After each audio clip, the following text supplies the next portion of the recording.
ਤੁਹਾਡੀਆਂ ਸਮਾਹਤਾਂ ਤੇ ਤੁਹਾਡਿਆਂ ਸਵਾਦਾਂ ਲਈ ਪੇਸ਼ੇ ਖਿਦਮਤ ਇੱਕ ਪੰਜਾਬੀ ਨਜ਼ਮ ਜਿਹਦਾ ਉਨਵਾਨ ਹੈ ਗੁੜ ਦੀ ਡਲੀ।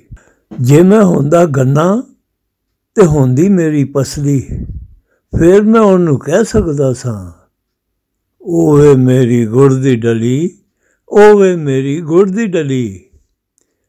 ਜੇ ਮੈਂ ਹੁੰਦਾ ਛੋਟਾ ਬੱਚਾ, ਸੱਟ ਜੇ ਕਿਧਰੇ ਲੱਗ ਜਾਂਦੀ ਮੈਨੂੰ, ਉੱਚੀ ਉੱਚੀ ਰੋ ਪੈਂਦਾ ਮੈਂ, ਭੱਜੀ ਭੱਜੀ ਬੇਬੇ ਆਂਦੀ, ਦਿੰਦੀ ਮੈਨੂੰ ਪਰਚਾਵਣ ਵਾਸਤੇ ਛੋਟੀ ਜਿੰਨੀ ਗੁੜ ਦੀ ਡਲੀ, ਛੋਟੀ ਜਿੰਨੀ ਗੁੜ ਦੀ ਡਲੀ।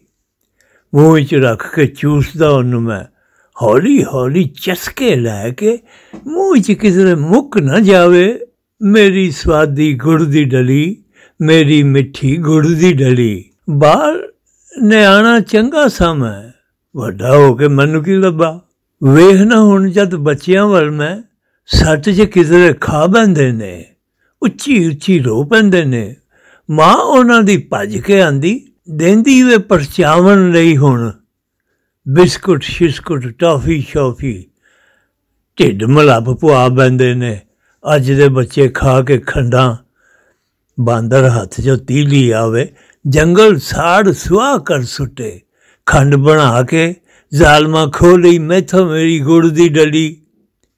ਖੰਡ ਤੇ ਕਿਧਰੇ ਗਾਰਤ ਹੋਵੇ, ਮਿਲ ਜਾਏ ਵਾਪਸ ਗੁੜ ਦੀ ਡਲੀ, ਮੇਰੀ ਸਵਾਦੀ ਗੁੜ ਦੀ ਡਲੀ, ਮੇਰੀ ਮਿੱਠੀ ਗੁੜ ਦੀ ਡਲੀ, ਮੇਰੀ ਸੋਹਣੀ ਗੁੜ ਦੀ ਡਲੀ, ਨਿੱਕੀ ਜਿੰਨੀ ਗੁੜ ਦੀ ਡਲੀ।